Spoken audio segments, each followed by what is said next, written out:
589,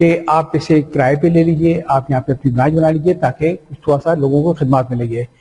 اس bank نے 50,000 روپے rent کو زیادہ, اور یہاں پہ کیونکہ اکانومی وائبل نہیں ہے تو اس کو ریجیکٹ کر دیا. کافی عرصے تک یہاں کوئی برانچ نہیں تھی. اس کے بعد اتفاق سے ایک اسلامی بینک نے ہمت کی, یہاں پہ برانچ کھولی تو معلوم ہوا کہ یہاں تو بزنس کی بے پناہ ہے, سارا پراپرٹی کی ڈیلنگ سب ہوئی تھی. وہ بیچارے باقی بینک اس کو رجسٹر کیا سمجھ سے, جبکہ یہ جو تھا ایریا یہ پورا ہب تھا پراپرٹی ایجنٹس کا, پراپرٹی کا نہ صرف یہ معمار بلکہ آس پاس کی. کین یو بلیو کہ پہلی برانچ کھلنے کے بعد اب یہاں پہ 11 برانچز کھل چکی ہیں بینکوں کی, اتنی بھیڑ چال ہے. اسی طریقے سے میں آپ کو مثال دوں گا کہ سبزی منڈی میں آپ جا کے کبھی دیکھ لیجئے, تقریباً ہر بینک وہاں بیٹھا ہوا ہے سبزی منڈی کے اندر.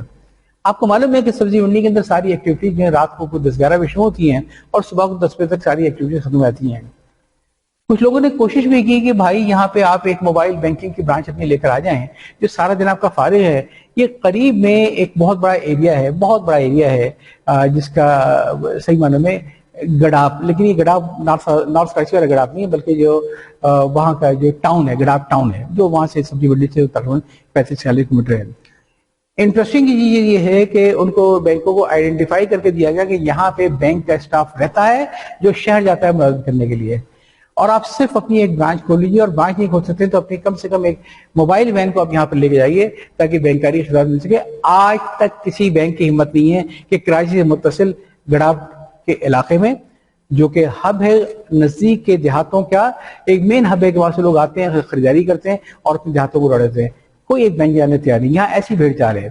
تو بینک جو ہے وہ آسانی کا سودا کرتے ہیں, یقینی کا سودا کرتے ہیں, محنت کرنے کو تیار نہیں. لہذا آپ کی پوری آبادی جو دور دراز کی آبادی بھی ہے, بلوچستان میں معلوم ہے کہ 100 میل تک آپ کو کوئی چائے والا نظر نہیں آئے گا, سمجھ آتی بات میرے. لیکن جہاں پکی سڑک سے رسائی ہے, اسٹیٹ بینک میں سمجھتا ہوں کہ دنیا کے بہترین ریگولیٹر میں سے ایک ہے, اور اس میں کوئی شک نہیں ہے کہ اسٹیٹ بینک نے کئی دفعہ اس ملک کو ڈیفالٹ سے بچایا ہے. اسٹیٹ بینک نے بڑی کوششیں کی اپنی طرف سے بینکوں کو سمجھانے کے لیے کہ جناب ایسے نہیں چلے گا, آپ کو یہ اپنی بینکاری کی خدمات لوگوں تک پہنچانی پڑیں گی. جب لوگ نہیں مانے تو اسٹیٹ بینک کو مجبوراً ایک ایک کر کے نئے کھلاڑی متعارف کرانے پڑے. مائکرو فائنانس بینک کے پہ لائسنس دیے گئے, اور اس کے وجہ سے جو اگرچہ وہ ان کا اسکوپ جو ہے چھوٹے قرضوں کا ہے جو بینک پرووائڈ نہیں کرتے ہیں, لیکن ساتھ ہی ساتھ ایک ڈپازٹ کا بڑا چنک لینا شروع کر دیا. اور پھر اس کے بعد انہیں پھر یہ کچھ نئے لائسنس ایشو کیے, مثلا یہ کہ پیمنٹ سروس پرووائڈر کے اوپر یہ, اور اسی طریقے سے الیکٹرانک منی انسٹیٹیوشنز دیا. اور ابھی لاسٹلی جو ہے بہت اچھا انیشیٹو لے کر آئے, بے پناہ عمدہ انیشیٹو ہے, مطلب دیکھ کے طبیعت خوش ہو گئی. وہ جو جنوری میں انٹروڈیوس کرایا ڈیجیٹل بینکنگ کے لائسنس.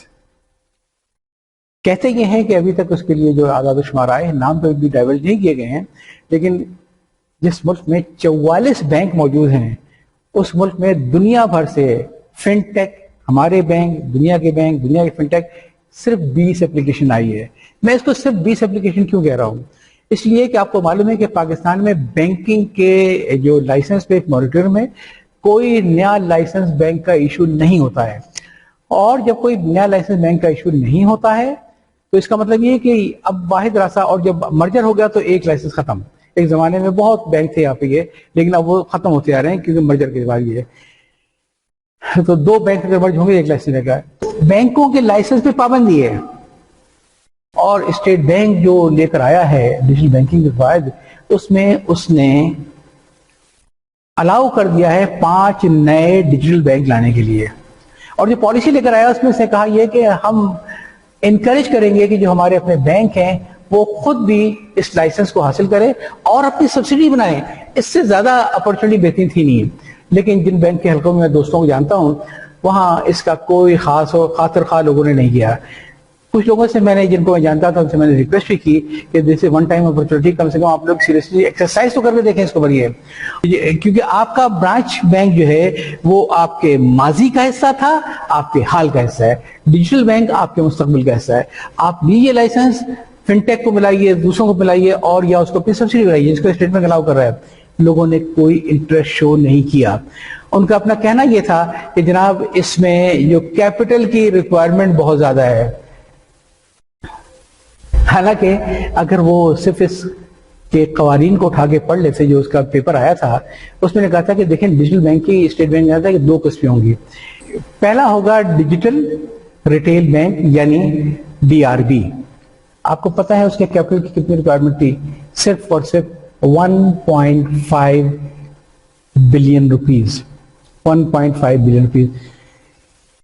لیکن جو ڈیجیٹل فل بینک ہوں گے جس کے اندر فیز آؤٹ نے کیا تھا، تو پہلے فیز میں ان کو 6.5 بلین کا کیپٹل ڈالنا تھا، جس میں تمام کی تمام کارپوریٹ بینکنگ بینک سے پرووائڈ کر سکتے تھے.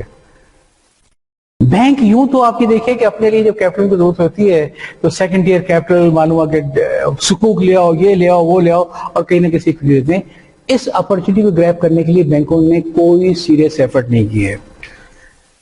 ابھی تک جو خبریں آ رہی ہیں مارکیٹ میں اس میں یہ لگتا ہے کہ سمپل ایک بینک ایسا ہے کہ جس نے سیریس ایفرٹ کی ہے، اس نے اعلان بھی کیا ہے، اور میرا اپنا خیال ہے کہ اس بینک کو یہ لائسنس مل جائے گا، and that is Habib bank. Habib bank نے پورا اپنے آپ کو ٹرانسفارم کیا ہے. حبیب بینک کے ساتھ ایک مسئلہ یہ تھا کہ جب وہ آیا تھا تو معلوم ہے الیکٹرانک بینکنگ بھی جو دوسرے لوگ ہیں، فنٹیک کمپنی ہے، ایزی پیسہ ہے، جیز کیش ہے، وہ ان کے پاس نمبر آف ٹرانزیکشن تھا. 2016 میں حبیب بینک نے اپنا پورا آؤٹ لک چینج کر دیا.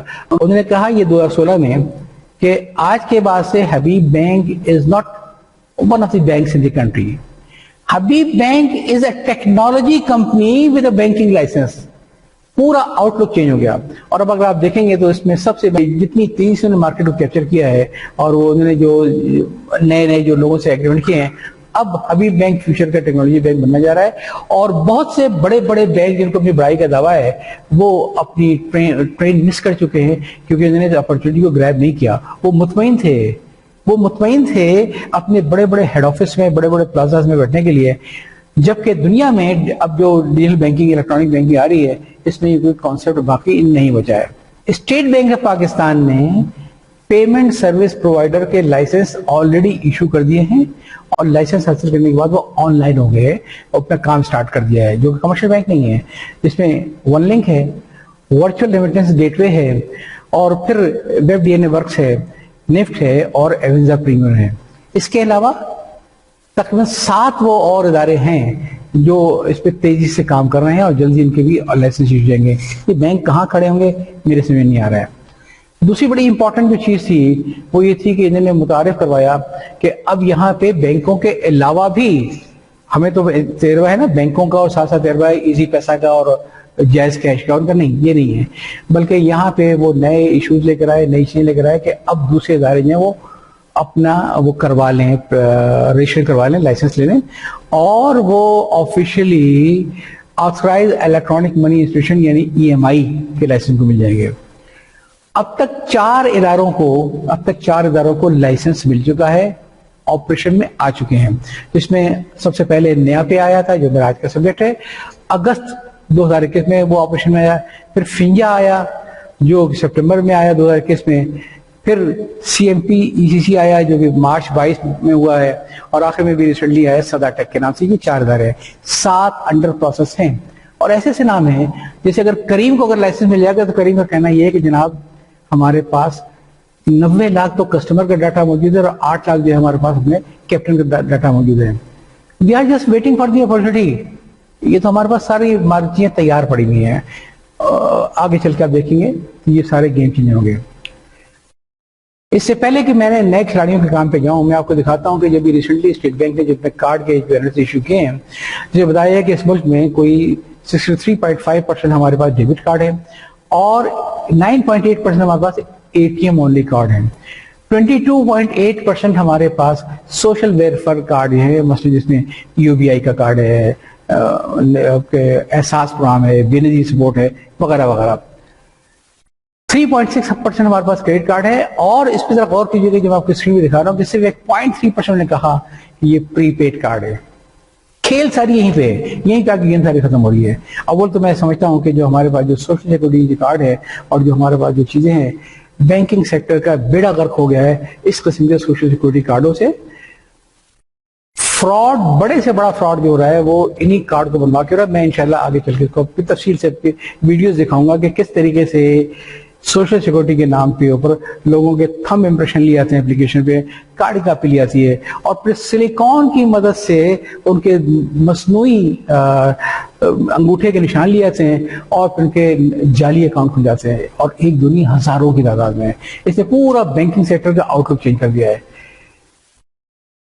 تو میں آیا اس کے اوپر کہ جناب اس میں ابھی جو ہے نا صرف 0.3% کارڈ وہ ہیں جو آپ کے الیکٹرانک منی انسٹیٹیوشن جو ہیں آتھورائز ان کے، یعنی کہ وجہ یہ ہے کہ جب یہ ہم بات کرتے ہیں تو اس کو ابھی آئے ہوئے دن کتنے میں کیا کرنے جا رہے ہیں، یہ میں جو اگلی کچھ چیزیں آپ کو شیئر کرنے لگا ہوں آپ لوگ اس کو غور سے دیکھیے گا۔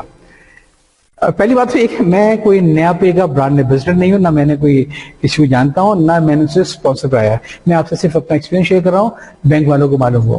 میں نے اپنے اختیار کرنے کے لیے، دیکھنے کے لیے کہ جناب ان کا حساب کتاب کیسا ہے، ایک دن رات کو بستر پہ لیٹے لیٹے کوئی 10 ساڑھے 10 بجے قریب یہ اپنی میں نے ان کی ایپ کو ڈاؤن لوڈ کیا اور پھر وہ ایک پیج کھلا اور میں نے ساری انفارمیشن دینی شروع کر دی۔ جب انفارمیشن لینے کے بعد نیا پے نے مجھ سے کہا کہ اب آپ یہ کیجئے کہ اپنے موبائل کیمرے کے سامنے اپنے شناختی کارڈ کی سامنے کی سائڈ اور بیک کی سائڈ کی تصویر کھینچ بھیجیے اور پلس ایک اپنے سے سیلفی لیجیے تاکہ ہم اس کو سسٹم کا حصہ بنا لیں۔ یہ دو چیزیں انہوں نے میری لے لی مجھ سے اور میں ابھی بستر پہ بیٹھا ہوا تھا، اپنے کہیں گیا نہیں تھا۔ یہ ساری چیزیں کمپلیٹ ہو گئی ہیں، نہ کوئی بایو میٹرک ہے نہ کچھ ہے۔ اس کے بعد میرے پاس یہ میسج آیا کہ جناب آپ کی اپلیکیشن ہم نے وصول کر لی ہے، ہم اس کو پروسیس کر رہے ہیں اور 2 دن میں انشاءاللہ آپ کا کام کر دیں گے اور آپ کو اکاؤنٹ کھول دیں گے۔ یہ میرے پاس جو میسج آیا وہ 25 فروری کو رات 11 بجے۔ میں نے کہا ٹھیک ہے کوئی مسئلہ نہیں ہے۔ صرف چند گھنٹوں کے بعد کوئی 3 بجے کے قریب، یعنی ہارڈلی 4 گھنٹے ہوئے ہوں گے، دن کی تاریخ کیلنڈر بدل گیا تھا لیکن گھنٹے 4 بجے تھے، میرے پاس ایک میسج آیا کہ جناب آپ کا ہم نے اکاؤنٹ کھول دیا ہے، والیٹ اکاؤنٹ کھول دیا ہے، اب آپ اس میں ٹرانزیکشن کر سکتے ہیں، اپنے کسی بھی اکاؤنٹ سے کوئی بھی پیسہ لا کے اس پہ ٹرانسفر کر سکتے ہیں۔ کتنے گھنٹے لگے؟ ہارڈلی رات 11 سے لے کر صبح 3 بجے کے درمیان 4 یا 5 گھنٹے آپ کہہ سکتے ہیں۔ ساتھ ہی ساتھ ایک اور اطلاع یہ ہے کہ ہم نے آپ کا جو کارڈ ہے وہ بھی ویزا کارڈ وہ ہم نے آپ کا پروسیس میں ڈال دیا ہے اور وہ آپ کو 7 دن میں ملے گا۔ پھر میری اطلاع یہ ہے کہ آپ کا جو اکاؤنٹ ہے وہ ہم نے ایکٹیویٹ بھی کر دیا، آپ چاہیں تو ٹرانزیکشن کر لیں۔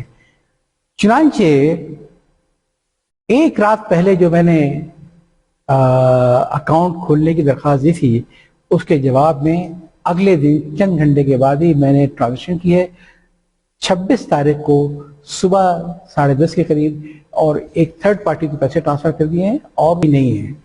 بلکہ حیرت انگیز بات یہ ہے کہ اس کے ساتھ ہی انہوں نے مجھے ایک طویل فہرست بھیجی اپنے تمام مرچنٹ کی کہ جس کو اگر میں چاہوں تو میں ان میں سے، جس میں بے پناہ گورنمنٹ کے ادارے ہیں، ایس سی سی پی ہے، کینٹ کے ادارے ہیں، بے پناہ ایجوکیشن انسٹیٹیوشن ہے، کہ ان میں سے میں کسی کو بھی جب چاہوں اس میں سے پیمنٹ کر سکتا ہوں اپنے ورچوئل کارڈ سے۔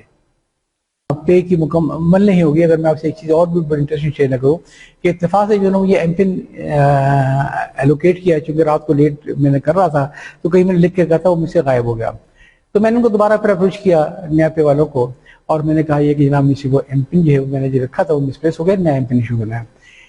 تو انہوں نے پہلے مجھ سے کہا کہ آپ سیکرٹ جو آنسر یا کوشچنز ہیں اس کا آنسر دیجیے، لیکن کچھ چیزیں مکس اپ ہو گئی تھی یا تو میں نے اس کو سیریس نہیں لیا تھا، وہ میری کوشش ناکام رہی۔ اس کے بعد انہوں نے مجھ سے کہا کہ ہمارے پارٹنر بینک میں چلے جائیے، ان کا اے ٹی ایم یوز کیجیے، کارڈ لگائیے اور اپنے بایو میٹرک شناخت کروا لیں۔ میں جب پارٹنر بینک میں گیا میں نے 3-4 دفعہ اٹیمپٹ کی لیکن وہ آگے بڑھ کے نہیں گیا۔ پھر میں نے ہیلپ لائن سے کور کیا، میں نے کہا بھی آپ کے پارٹنر بینک میں یہ مسئلہ آ رہا ہے، اس نے آپ دوسری برانچ ٹرائی کریں۔ میں دوسری برانچ میں گیا تو دوسری برانچ میں ہوا کہ جہاں پہ پہلے برانچ میں ان کے جہاں اسٹیپ رک رہا تھا دوسری برانچ میں اس سے 2 اسٹیپ بڑھ گئے مگر وہاں بھی رک رہا تھا۔